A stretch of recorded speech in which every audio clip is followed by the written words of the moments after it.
Hi, I'm Jeanette Roche. This is Bridge City News. Here are some of the top stories we've been following. A federal court dismisses a court challenge on Justin Trudeau's prorogation. We speak with the Justice Center for Constitutional Freedoms. Plus, Alex Van Herk sentenced for his role in shutting down the Coutts border during the pandemic. And Canada continues fighting back with BC tolling Alaska-bound trucks and Doug Ford's plan to cut U.S. electricity. Your nation, your province, your southern Alberta. From the heart of Lethbridge, it's Bridge City News with Jeanette Roche. Thanks so much for joining us. A judge has dismissed a court challenge that sought to overturn the current prorogation of Parliament. In the decision, Federal Court Justice Paul Crampton ruled that the applicants had failed to show that Prime Minister Justin Trudeau had exceeded any of the limits of the Constitution when he advised the Governor-General to prorogue Parliament back in January. Two Nova Scotia men represented by the Justice Center for Constitutional Freedoms had asked the court to declare the current prorogation illegal because there must be a reasonable justification for hitting the pause button. The judge disagreed with their arguments. Andre Mamari is a lawyer with the JCCF and discusses whether or not they would appeal the judge's decision.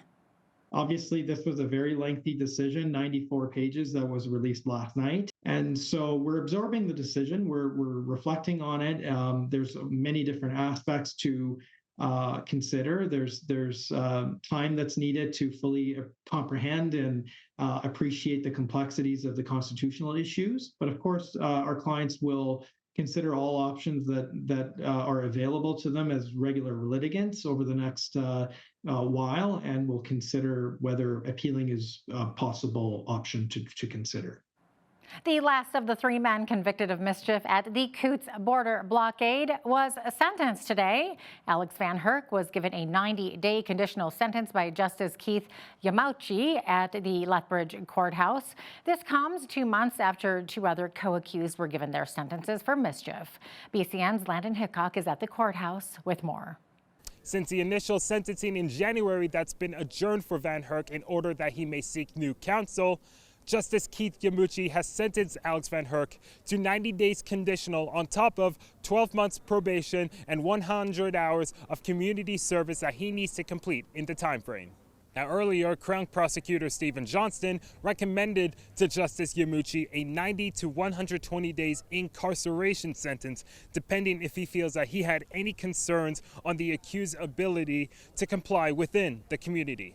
The defense, Darren Mahoney, suggested to the court that Van Herk receive a 12-month probation and community service sentence, acknowledging that while his actions at the Coutts border blockade were illegal, he did acknowledge that he moved forward with actions denouncing violence and engaging in productive dialogue. Prior to Justice Yamauchi's decision on Van Herk's sentence, he did issue a statement of apology to the community that he expresses sincere remorse for the inconvenience and disruption in people's lives, as well as to the RCMP. Now, Van Herk says he is very relieved the proceedings have come to an end and that he can get back to his life with his family and work. I was at peace with it, whichever way it went. I mean, was there some conditions I'm a little upset about? Yeah, definitely, right? I felt there was a little extra job given to me, you know. It's sad that people had to use these kind of means to be heard for the government overreach that was happening, and it's sad that people had to go to Ottawa and to Coutts to be heard, right? So I regret, I think not a regret, but I know in the future people better get involved in their political life, and because we need to make change. My thoughts are it was a positive outcome for Mr. Van Herk. I think it was, justice was done. It was a long, difficult case for all the parties involved. And at the end of the day, I think Mr. Van Herk is looking forward to getting back to work and being a responsible member of the community and spending time with his friends and family.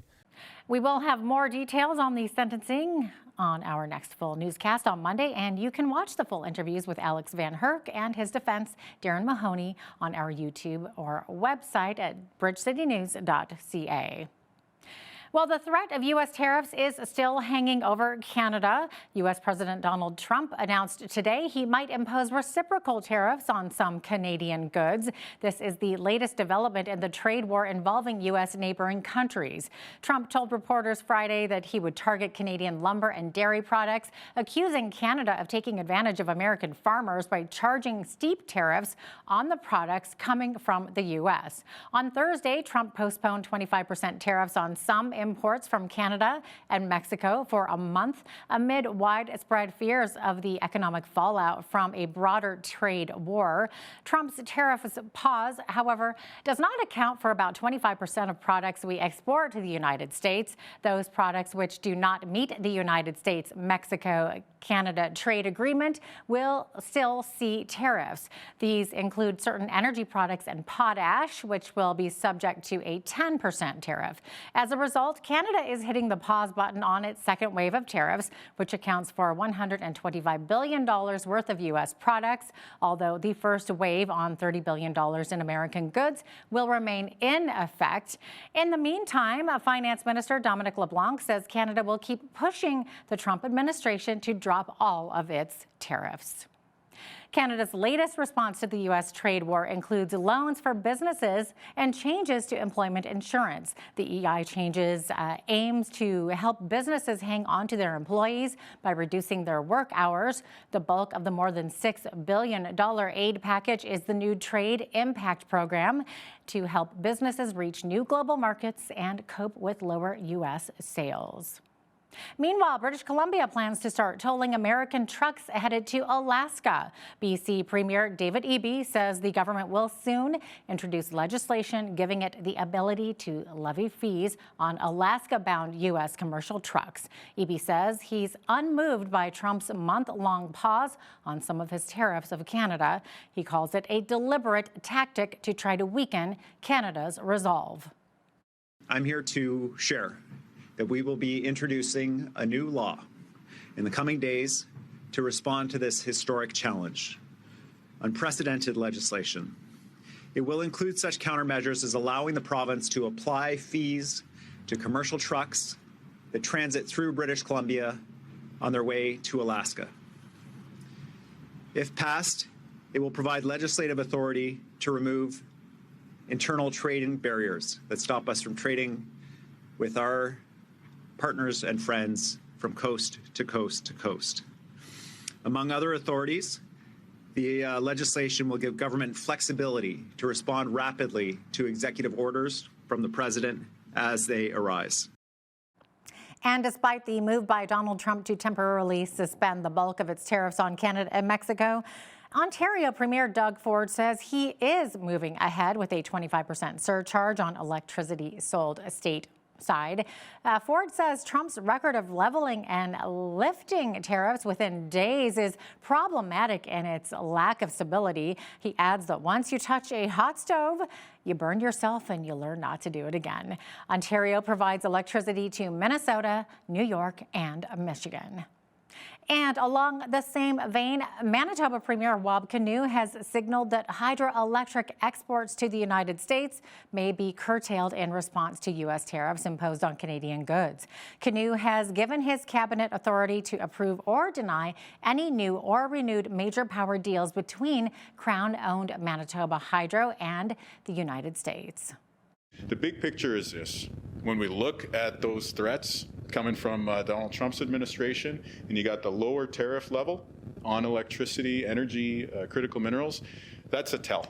It reveals an area where we have strength, something that they really, really need. And so for us, this is a really, really critical resource that we have. We got to be very, very responsible with it. We're not just talking about, a small issue here. We're talking about hundreds of megawatts, thousands of megawatts in total, billions of dollars. So we're not going to make any rash decisions here. But So long as these tariff threats are in place, we need to, as Manitobans and as Canadians, use the tools that we have to stick up for ourselves and to protect the great way of life that we have here. And listen, I would like nothing more than to export more electricity to the United States to strengthen the relationship with people like Governor Walz and Americans from all over the U.S. But at this time, where these tariffs are being threatened against us or being applied one day and then we get a 30-day reprieve the next, that's not good enough. We need to get the tariffs completely taken off the table, and so we're going to use these tools that we have. Well, in 2 days' time, the federal Liberal Party will elect the person to replace Justin Trudeau as party leader and prime minister. Voting is going on right now for the Liberal leadership, with Mark Carney, Chrystia Freeland, Karina Gold, and Frank Baylis in the race. One of them will be elected on Sunday, and a federal election is expected soon after that. Conservative leader Pierre Poilievre wants to change the Conflict of Interest Act if he's elected prime minister. He says it would close the, quote, Carney loophole, as the change would ensure all party leadership candidates disclose financial holdings to the ethics commissioner within 30 days of becoming an official candidate. Poilievre took to social media to blast Liberal leadership frontrunner and former Bank of Canada Governor Mark Carney. Carney's campaign has not responded. Poilievre is also attacking the Liberals, saying they have not acted in the last 100 days to bring investment and jobs to Canada, adding that the government needs to take back control of our economy. And bring home our jobs, business, and economic sovereignty. And what have the Liberals done to achieve that since President Trump first threatened the tariffs on November 26th of last year? It's been 100 days. They have not repealed the No Pipelines Law, C-69, that effectively forces us to sell all our energy to the Americans. They have not approved a single new LNG plant, mine, or pipeline. They have not removed any of the tax increases that have driven $500 billion of our investment south of the border. They have not passed a single law to make us more self-reliant. This Saturday, March 8th, is International Women's Day. It's a global day to recognize and celebrate women's and girls' social, economic, cultural, and political achievements. It's also a time to highlight the progress made in advancing women's rights and the ongoing efforts needed to ensure their full participation in all aspects of society. It began all the way back in 1857 in New York City. The Government of Canada's theme for the day this year is Strength in Every Story. The increase to $15 a day for childcare continues to generate reactions among parents, early childhood educators, and care providers. Our BCN's Heidi Echevarria spoke with various stakeholders to get their opinions on this change, including mom of two, Lolita Pereira. It affects our income for sure. It is about an extra $250 a month. So that's quite a lot. When you have a family, lower income house, and you have multiple kids. Her story joins that of many, as starting April the 1st, 2025, the daily payment for daycare will be $15 for everyone, eliminating the subsidy that previously allowed some families to pay only $10 per day depending on their income. This will mean that monthly rates per child will be $329.25 for full-time care and $230 for part-time care. One of the biggest questions we're asking ourselves, with another one on the way, is with wages not increasing, my wage stays the same, is, coming back to daycare, that's going to be doubled with 2 children. So how is that even going to further affect us? Going from right now paying $80 a month to, the $326, and then with 2 children, that will be, $650. That's quite a lot for a lower income household. Have a family that can make, $300,000 a year, and someone that can make $30,000 a year pays the same amount. There is such a huge fluctuation on income households that I wish that would have been brought into account just a little bit. If I change my son to part-time, then I will have to go into part-time work. So then that will be even less. I work in childcare, and for the wages not increasing too, that also really impacts it. So some of those costs, they are allowing us to now charge parents for some extra fees for example, food or field trips. But that's also a difficult thing for especially low income or single family homes because they can't afford those extra costs. So in order to be able to offset those costs, either the parents are paying for them, or we would need to do some fundraising to be able to help those parents out. Also, I would like to put in a little plug for the children that have special needs. We have several children in our center here that have special needs. We just don't have the funding for them. There are so many children that are diagnosed that don't have an aid, or children that are undiagnosed but need an aid as well. And just even having an extra person in the classroom, we just can't afford to do that with the money that we're getting from the government. For Bridge City News, I'm Heidi Echavarria. Residents in Lethbridge are being warned of a scam involving claims of unpaid parking tickets. The city sent a release warning the public of residents receiving texts under the guise of Alberta parking notice. The text asks for credit card information immediately or to log into a website to provide information. The city says they do not reach out to people on text messages or call regarding parking infractions. If a ticket is owed, they can be paid online in the city's website, at City Hall, or at the Park and Ride office. If you are unsure over a potential violation, you're asked to call 311 to verify the information. The city of Lethbridge is reminding us that as we change our clocks to spring ahead this Sunday, we should also check the batteries on our smoke and carbon monoxide detectors. Residents are encouraged to test smoke and CO alarms monthly, replace batteries at least once a year or whenever the low battery warning sounds, install smoke alarms on every level of the home, in every bedroom and outside of sleeping areas, replace smoke alarms every 10 years, and CO alarms according to manufacturer guidelines. Lethbridge Polytechnic offers new certificate programs for the fall of 2025 semester. Kinesiology and medical office assistant and unit clerk are part of the post-secondary certificates, as well as a program for Indigenous people as an introductory post-secondary process to educate students about Blackfoot identity and relationships. Marcia Blackwater, Center for Business, Arts and Sciences instructor with Lethbridge Polytechnic, shares details about one of the programs. The Bridgecitynews Weasel People Education Program is really a revamp of our former Indigenous Career Pathways program. So still on that pathway program, so really looking at students who, we have students that come into Lethbridge Polytechnic that maybe they're coming out of high school and they're still not sure what they want to do in that transition into post-secondary. There's other people who may be looking for that very specialized education that will give them some base for cultural awareness and just that cultural competency to bring to their fields of study and wherever they will find themselves in their career. So this program is really based in the Blackfoot ways of knowing and being and doing. We're very excited to announce our newly revised Medical Office Assistant and Unit Clerk Certificate program. After consulting with our industry partners, they notified us of a need for qualified medical office assistants.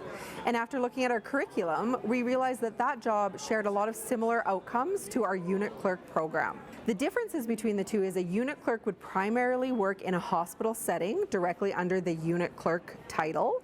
A medical office assistant could work in a variety of office settings, from doctor's offices to dentist's offices, even physiotherapy, massage clinics, chiropractor's offices. The post-secondary institution says the certificate program in kinesiology opens doors to further education in health sciences. Well, I hope you get outside and enjoy this weekend and the spectacular weather that we're seeing. We reached a high of 10 degrees today, but it's about to get into the teens this weekend. We'll be right back with your forecast.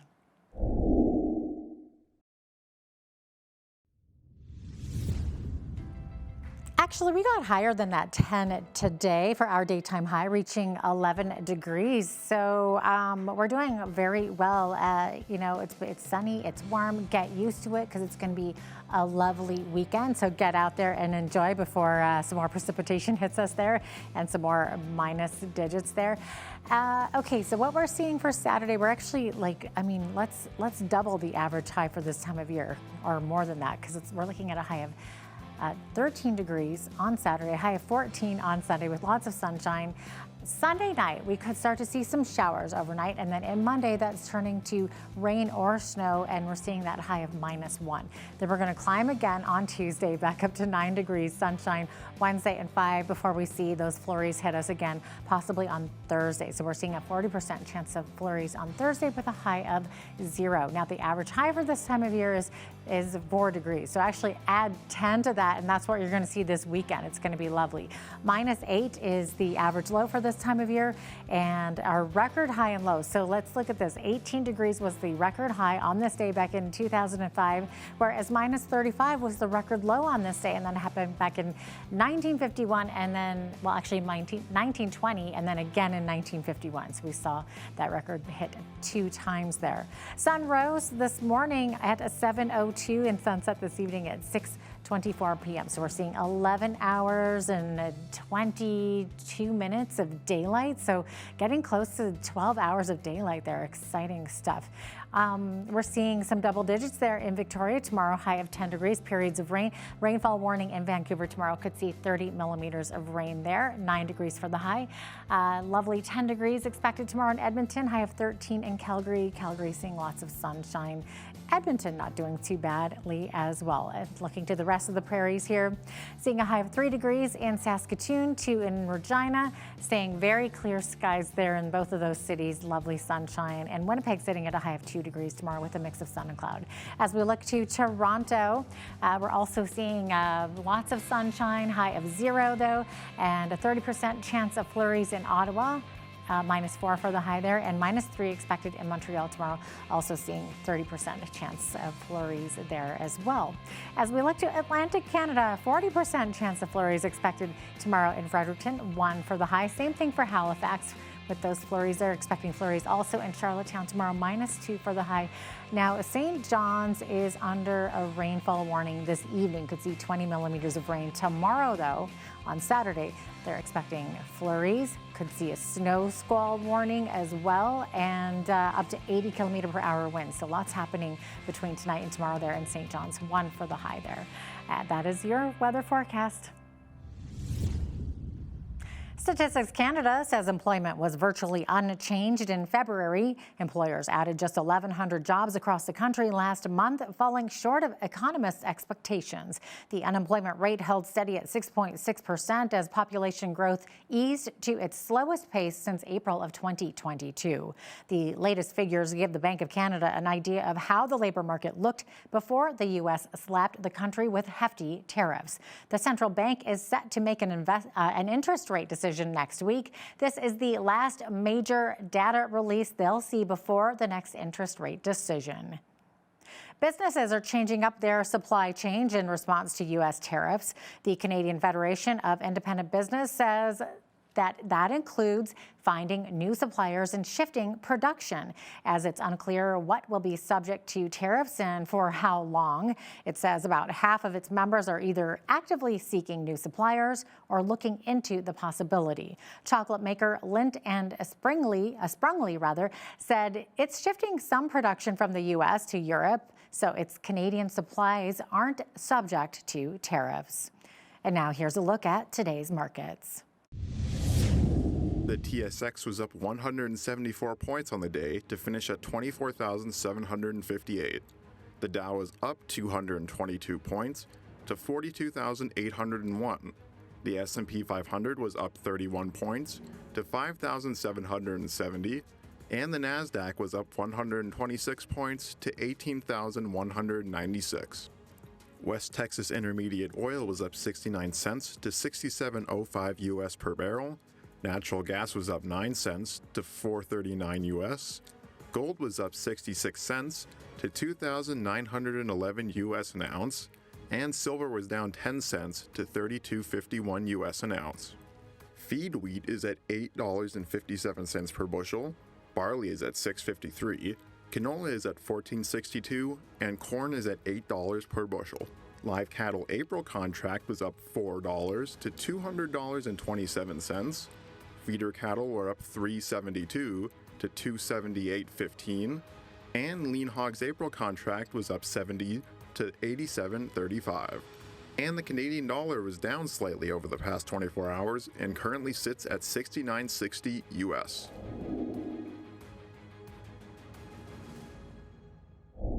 Recapping one of our top stories today, a judge has dismissed a court challenge that sought to overturn the current prorogation of Parliament. In the decision, Federal Court Chief Justice Paul Crampton ruled that the applicants had failed to show that Prime Minister Justin Trudeau had exceeded any of the limits of the Constitution when he advised the Governor-General to prorogue Parliament back in January. Lawyers with the Justice Centre will decide whether to appeal after reviewing the court's decision. Coming up after the break, Maxime Bernier, leader of the People's Party of Canada, shares his thoughts about Canada imposing retaliatory tariffs and how he believes a moratorium on immigration would help solve the housing crisis. Also, when you see news happening in your community, be sure to send us an email at info@bridgecitynews.ca. You can also visit our website or our YouTube page anytime to check out more of our stories and interviews.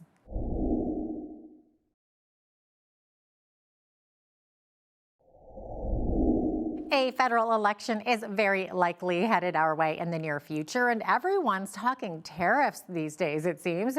Well, today's guest would like to weigh in with his opinion, so we welcome Maxime Bernier, the leader of the PPC, the People's Party of Canada. Maxime, good to have you with us today. Thank you. I'm very pleased to be with you. Okay, and you, of course, are joining us from Montreal. Yes. Okay, beautiful city. Okay, so Maxime, the U.S. tariffs are now in effect, and the Prime Minister says he's meeting those with retaliatory tariffs of our own. But you say you would approach this differently. How so? Yes, you're right about that. Thank you for asking.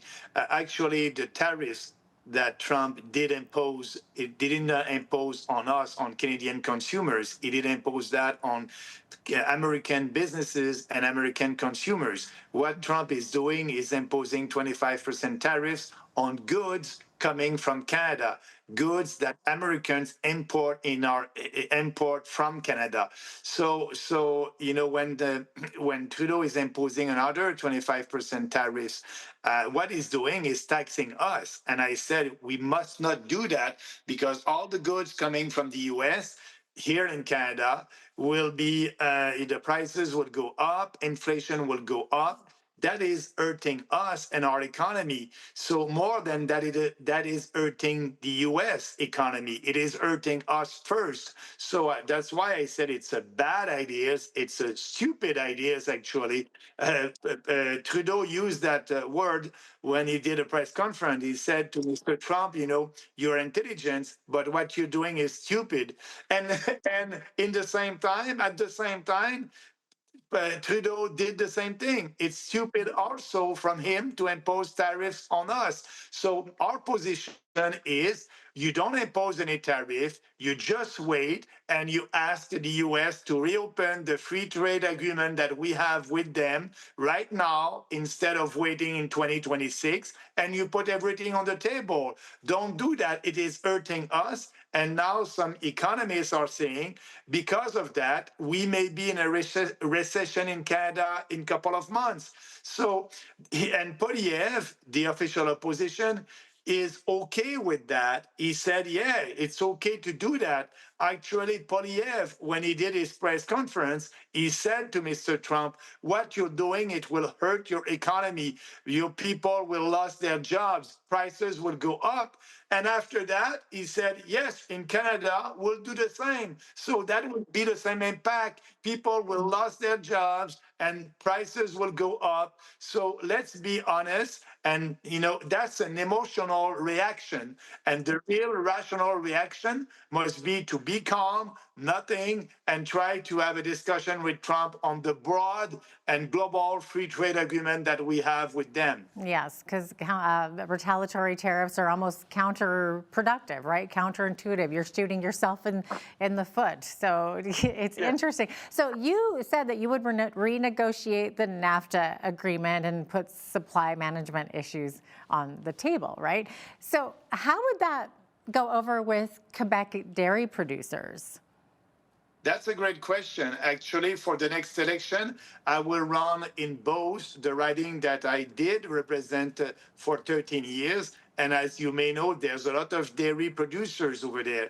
And they voted against me because our position for the last 10 years is to put that on the table, to abolish that system for them, for the dairy producers, to be able to export their products, but they don't want that. They want to keep their privilege. So what I said when I did announce that I will be candidate in both, I said it's the best thing to do for you because I'm the only politician that is telling you the truth. It will be on the table. Trump wanted us to abolish that at the last negotiation that we had with him.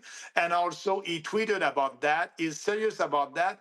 But that will be a good thing also for us, for Canadian consumers. Prices will go down for dairy, poultry, and milk. And what I'm telling the dairy producers, look, I'm serious about it. Let's have a discussion. I'm the only one that is saying we will abolish it, but also we will give you reasonable compensation, fair compensation, and with maybe a transition period of 4 or 5 years, something like that. So the federal government will buy back the quotas. The first year, they will have that money to reinvest to be more productive. And so in both, when I said that, I did speak with a couple of dairy producers, and they said, you're right, Maxime. If we abolish that, our costs will go down, we'll be more productive, but we need a transition period. I said, yes, that's what I'm offering you. But the Conservatives, the Liberals, the Bloc Québécois in Quebec, and the Green Party and the NDP are saying we won't put that on the table, we will protect you. But they're lying to them because it is on the table and it must be on the table if we want to have a good deal for the Canadian economy. Oh my goodness. And you know what? So many issues on the table with this upcoming election. So affordability, and housing will be a big election issue. So what needs to change to make housing more affordable? First, the solution for that is just there. All these people that are coming to our country, they need a roof. And that's why, when you have mass immigration, when you have more than 1.2 million foreigners coming to our country every year, like last year, you have mass immigration, and these people will need a roof, and prices of home or renting in big cities is going up. So it's a question of supply and demand. We need to stop the demand. We need to have a pause, a moratorium on immigration. And that's our solution. That will solve that problem. But also our healthcare system is not working. We have long waiting lists for surgeries. All these people will need also to have access to healthcare. So we cannot afford that for us. We cannot afford that for them. Just have a pause until we solve all our challenges that we have here in Canada. So that's our solution. But also, for inflation in Canada, the way to stop inflation is to be sure to balance the budget. No more deficit, because if you have a deficit, the deficits of today are the taxes of tomorrow and the inflation of tomorrow. We are paying now the inflation tax with all the money that we did spend during the COVID hysteria, with all these huge deficits. Now we are paying the inflation tax. Actually, as you know, the inflation in Canada must be around 5%. So we need to stop that. Our solution is ending mass immigration and also at the same time having, a balanced budget. And like that, we'll be able to lower taxes to every Canadian after having our budget balanced. So that is the solution. You were mentioning there a couple of minutes ago that your party would put a moratorium on immigration. Would you also deport illegal immigrants, much the way that Donald Trump just did in the U.S.? Is that what you're talking about? Absolutely, Yeah, yes. and then tighten selection process, right, for immigrants coming in. Yes. So what is an illegal in Canada? Is a person that came here under a permit, like a student, international students, and after that, when you have your diploma, usually you go back to your country. That was that before, but now they want to stay here and work here. We don't have jobs for Canadians, so they cannot stay here. They don't have a permit anymore. That's why they're illegals and they must go back. And yes, our goal is to deport the illegals. Same thing for a temporary foreign workers that is here temporary to help and to work, but after their permit is expired, that person must leave the country, and they are not leaving the country. So let's deport them. We need to put all the resources that we have in the Department of Citizenship and Immigration Canada to select immigrants, changing their job to be sure that they will find these illegals, because we don't know the number in Canada, how many illegals we have. You know, the federal government is saying it's between 25,000 to 500,000. So let's put the resources there to find them and deport them. I think it will be great for the country, for Canadians, and that's why I'm saying to Canadians, we are putting our country first and Canadian first. And so let's work for our people and not foreigners who wants to come here, and we will have to pay for them. They won't have a job. So I think it's more and more popular. People understand that mass immigration is having a huge impact on our standard of living, because we have a lot of people who are coming to our country. The economy is growing, but not as fast as the number of people. So the GDP per capita is going down. So we are poorer. Our standard of living is going down because of mass immigration. Okay. Now, Maxine, I believe that in the last federal election, your party, the PPC, got around 5% of the vote. And there might be concerns from conservative-leaning Canadians who wonder if a vote for the PPC will split the conservative vote and potentially allow a Liberal or NDP victory in some tight ridings. So would the PPC consider dropping candidates from tight races to prevent that from happening? No, absolutely not, because our goal as a party is to double our score from 5 to 10. If we have 10%, we may have our first candidate elected at this election. And that being said, about splitting the vote, if you split something, if you have an apple and you split an apple, you have two pieces of an apple. We are so different, like all these policies that I just talked about. You know, Poilievre is not doing that. We are very different. So we are not splitting any vote. Poilievre, his goal is to split the Liberal vote, and that's what he's doing. And so I'm telling Canadians, you know, Poilievre right now is in the opposition, but you know, with some survey, he is a little bit more popular than Carney.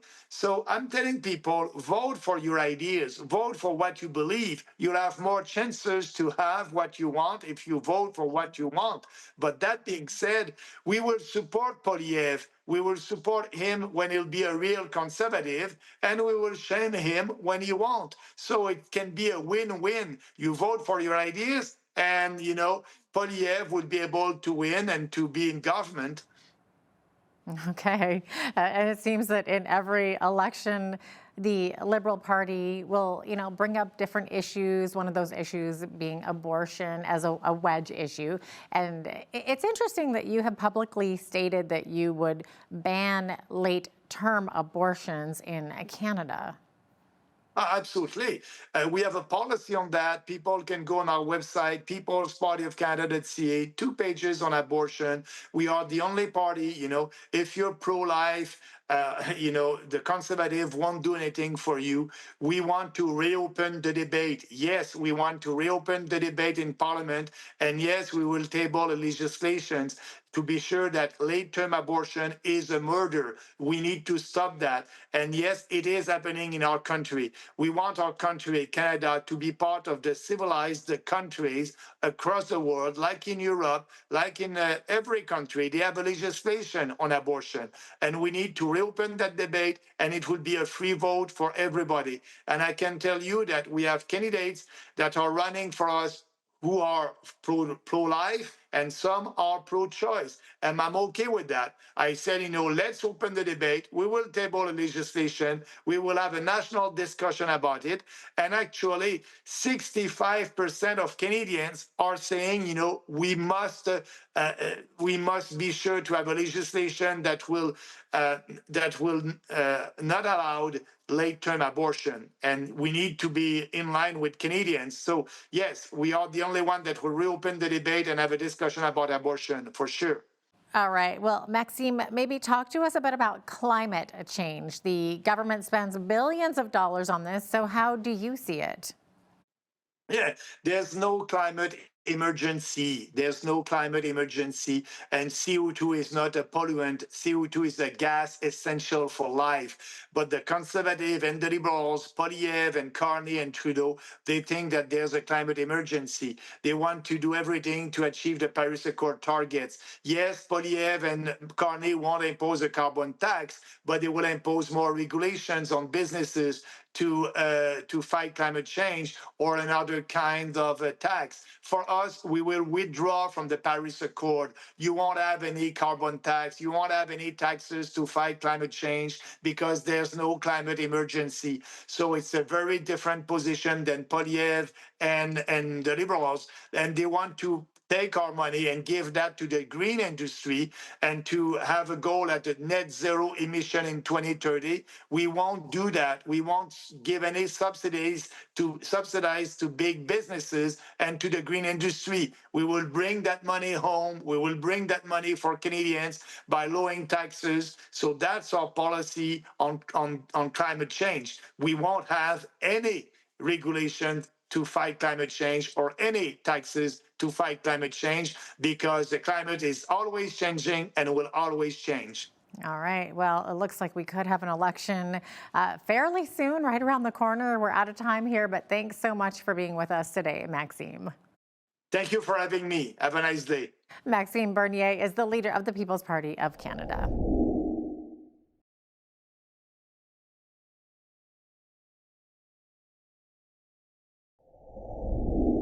Poverty and hunger continue to be a serious problem in many nations around the globe.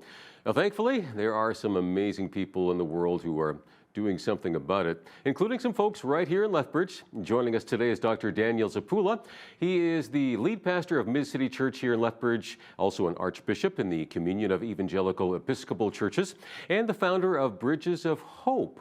So good to have you with us, Daniel.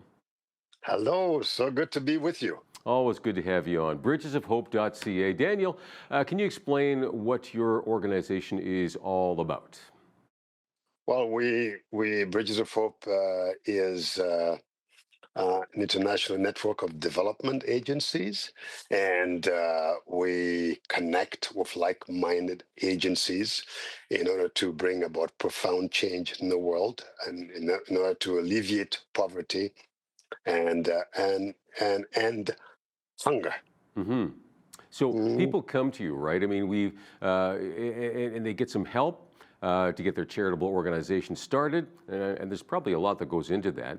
I mean, there's some government red tape typically that needs to be, done, and you also offer some leadership coaching and training in how to market their organization and how to raise funds. That's a big part of it, right? All this kind of stuff, helping people around the world takes money.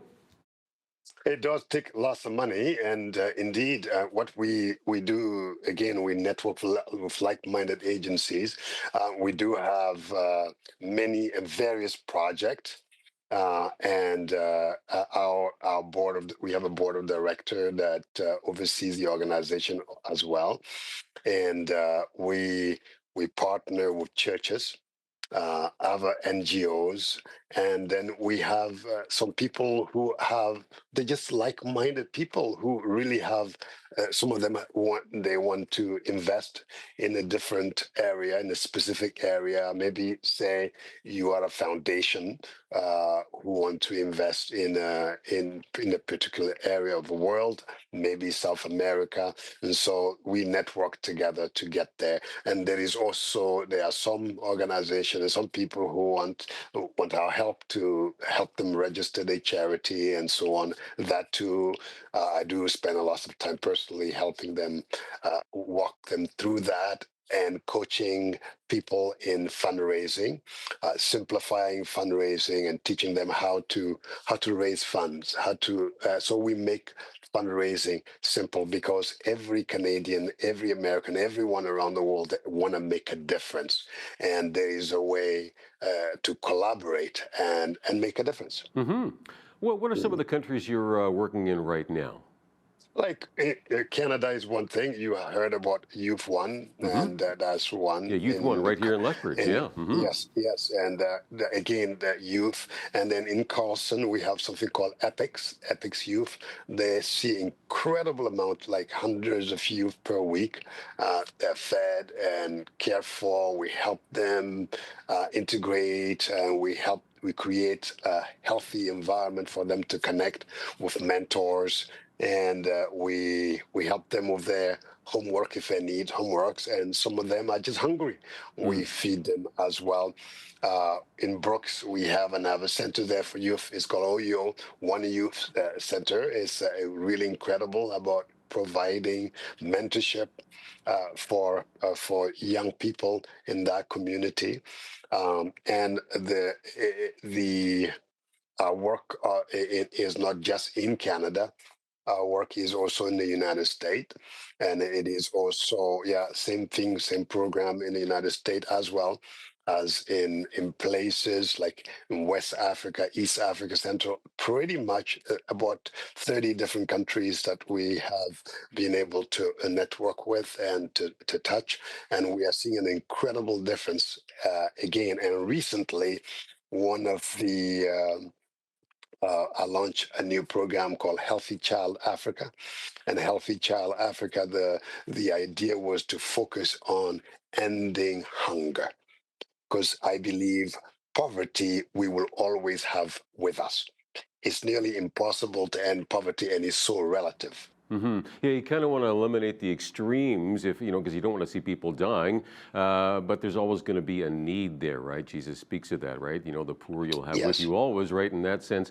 But it's up to us, though, to, get involved and do something about it, right? So you mentioned a scarcity of food in some cases, or water, clean water anyway. And so that's a very real need that needs to be met. And it probably goes deeper than that. There's of course, spiritual needs as well, right? Absolutely, and that's it. Poverty it could be a multi-generational, multi-system.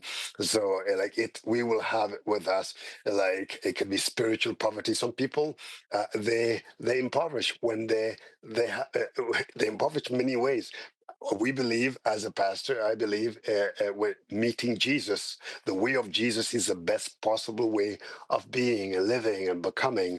And I believe when people don't know the Lord, they do suffer. And it's something that there's so much liberty that comes when people meet Christ as their personal Savior. Where spiritual poverty can manifest in various forms. Obviously, when when people spiritually famished, they try to feed from all the wrong places. It could be religion, it could be the internet, it could be addiction, it can be all those forms. But in Christ, there is liberty, there is freedom that people get. But there is also a different form of poverty. For example, in families, we have impoverished more and more. Mom and dad are separated and not there for their kids. And we impoverish as a community, as a society. Spiritually, morally, politically, we're bankrupt. But there is something, and in poverty, we got to fight it. We know it will be here until Christ comes. But there is something that we can do. We can overcome and eliminate hunger. In fact, I believe it is immoral to not eliminate hunger in the world today. We have everything necessary to feed every child, every person in this world. It's immoral to not do so. And that's where I'm coming from when I'm talking about Healthy Child Africa. And that it's a time for us to begin feeding our kids. You know, I remember growing up and sometimes just going and going to, in the side of a road when you're so desperate and see the food being sold there, maybe rice and beans. And you know, sometimes, but for 27 cents, you can get that. So that's why That's amazing. So you're saying 27 cents, like a day, you can feed a child in Africa? No. I'm saying for a bowl of just rice and rice and beans. It's 27 cents that meal. So if I'm hungry, that's it. So, but imagine this. So our Healthy Child Africa have been just created to be able to address precisely that, and that is, what if you can buy a meal for somebody for 27 cents? You know, but just think about the concept. If we can use it, even though that term, I'm just using it, 27 cents, that means for $27, you can, that's 100 meal. Yeah, that's absolutely amazing. You think about, okay, you know, maybe I won't go to the movie this weekend. I'll instead, it's not that we can never go to movies, never eat out, but wow, that small amount makes it very doable. And if they can, I can do that. I can do more than that. So, where would people go, say right now, saying, okay, I want to help fight poverty, help fight hunger through what did you call it? Healthy Child? Help a Child Africa. You go to Bridges of Hope and you just say, feed a child. It's just, and it will take you to the Healthy Child Africa. It's just on there you can actually provide. It's $100. That's $27. That's 100 meal. What if in the next 4 months, many of us can decide, at least it's a campaign right now, I want to feed 1 million. I want to raise 1 million meals in the next 90 days. And that is, if people can actually give us 1,000 meals, 10,000 meals, a business can actually help us. And even your channel can actually, it will be good if your channel can give us at least 1,000 meals. It's not that complicated, 27 cents a meal, and we get to feed people, and we got to also organize camps for them and help them find. Some of them we work with churches, our partner churches. Sometimes we can have Bible camps, in the summer for them. We can have a moment where people can gather and have fun together and be mentored through life's difficulty. The world is a dangerous and violent place, and I believe we can all make a difference. Okay. Check it out at Bridges of Hope, Healthy Child Africa. There's lots of different views on what causes poverty, kind of what's, the roots of so many of these issues here. How do you see it? First, I think poverty is a business. It's a business? Yeah. Okay, what do you mean by that? I mean exactly that. It's a business. It's a profitable business. We gain a lot by keeping other people poor. Keeping other people dependent, and it's a power move. Sometimes we can end poverty. I want to say we can end hunger, but we can reduce poverty in the life of people. It's unbelievable. For example, just consider how much grain we pour out in the sea in order to manipulate the prices. Just think about that. Just think in our own street in Lethbridge, in Canada, no one in our city, basically, no one should be famished. Right. Yeah. No, there's lots to go around. Yeah. Just think about it. But barely most Canadians, they said, I don't know if I got my stat right. They say for every dollar we make, most family make, they spent $1.15. That means they don't have it. Basically, it's a system. There is a system, and there is a system that is not kindful, family-centered, and I think the world, our politics, is really not about empowering people to become self-sufficient.